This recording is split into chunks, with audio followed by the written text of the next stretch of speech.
Greetings and welcome to Pop Culture Beasts Halloween Horror Picks.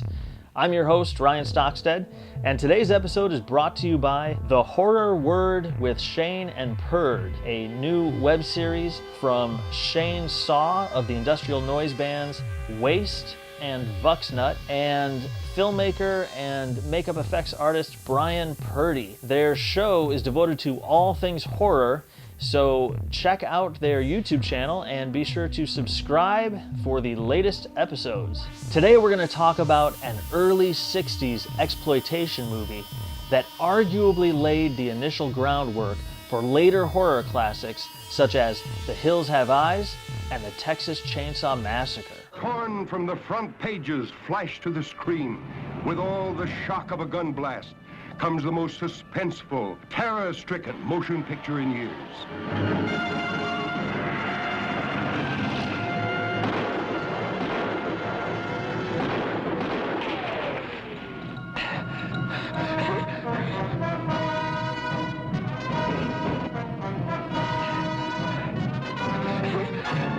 The Sadist. This movie is brutal. The Sadist played its first drive-in screens in 1963, and I can't imagine too many couples comfortably made out while this movie unspooled across the screen. The Sadist was written and directed by James Landis, no relation to John, an American Werewolf in London Landis, despite the shirt that I'm wearing. James Landis wrote screenplays in the late 1950s, and he dabbled in a number of exploitation genres, including Western, war, and hot rod, with the movies Lone Texan, Under Fire, and Young and Dangerous, respectively. By the 60s, he had made the jump to directing, but he continued in the low-budget drive-in tradition, making movies such as the bonkers Cold War comedy The Nasty Rabbit, the cheapy Western Deadwood 76, and the trashy Lolita-sploitation drama Jenny, Wife, Child.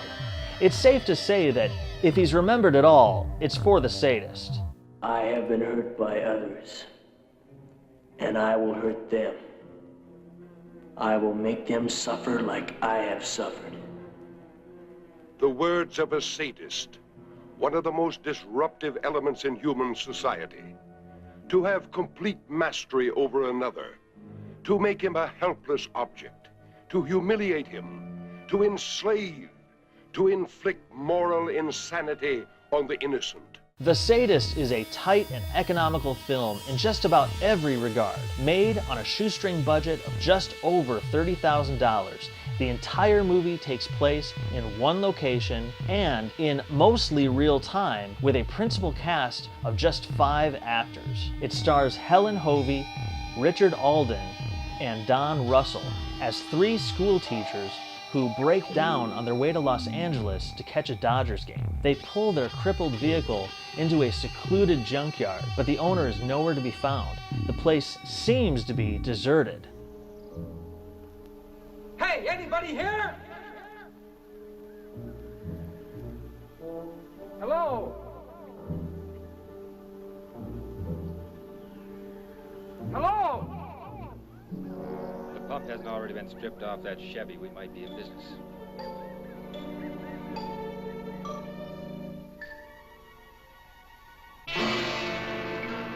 They soon discover that they aren't alone when Charlie Tibbs, a gun-toting rockabilly psycho played to the hilt by Arch Hall Jr., emerges from the sea of wrecked cars to hold them hostage.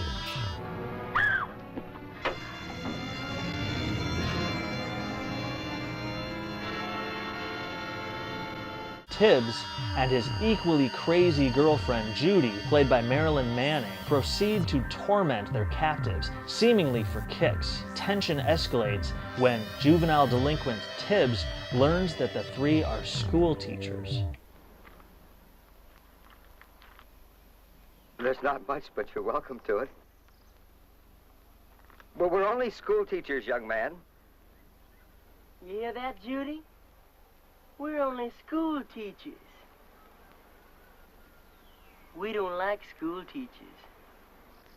Do we, Judy? Charlie's only real demand, other than submission, is that teacher Ed continues to fix his car. The sadist makes no bones about it. When the car is fixed, he's going to kill them. Refuse to comply? He'll kill them now and hitchhike instead. It's all the same to Tibbs. He simply enjoys hurting people. Why should I fix a car if you're going to kill us anyhow? You fix it. 'Cause that lets you live a little longer. Like back there. I knew you was stalling. If you don't want to fix a car, you die right now. The Sadist is based upon the real-life teenage thrill killer Charles Starkweather, who, along with his girlfriend, killed 10 people during an 8-day murder spree in 1958. Their story inspired the films Badlands, Wild at Heart, True Romance, California, and Natural Born Killers. But The Sadist was the first.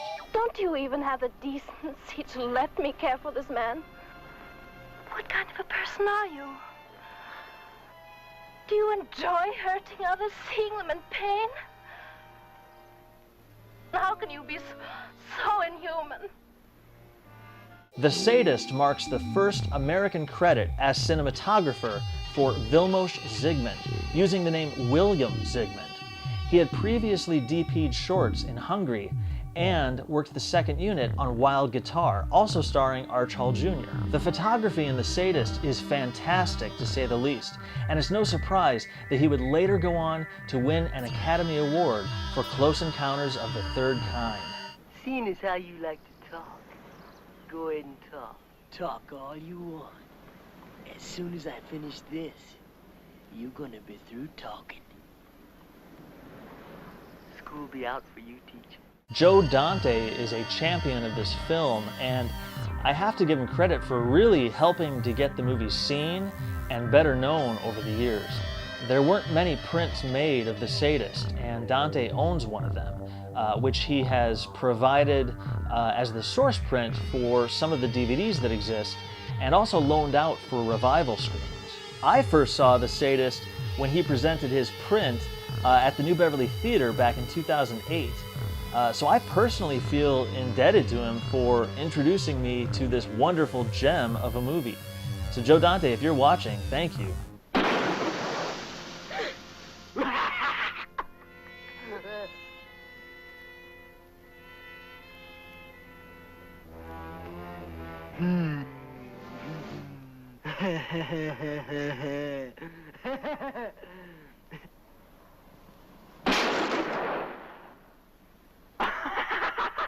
The Sadist is a taut and edgy potboiler of horror and suspense that absolutely deserves to be seen.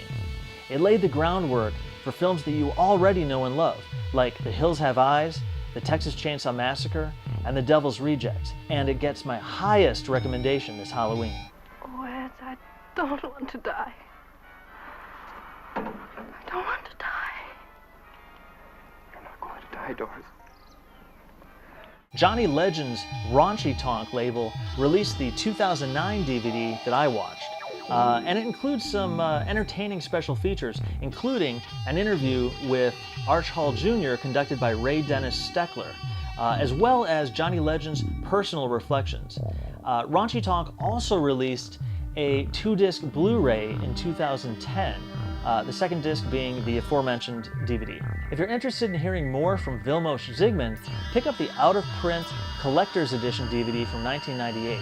The image and sound quality isn't as good as the Raunchy Tonk release, but it does contain a Vilmos Zsigmond commentary track. Finally, The Sadist is part of the public domain, so avoid the many bare-bones DVD releases, such as the one from Alpha Video. Why don't you scream? Maybe the big talker will come and help you. Maybe Miss Goody Good still thinks she's so much better than me. How does it feel to be touched by dirt? Huh? Goody Good don't like it.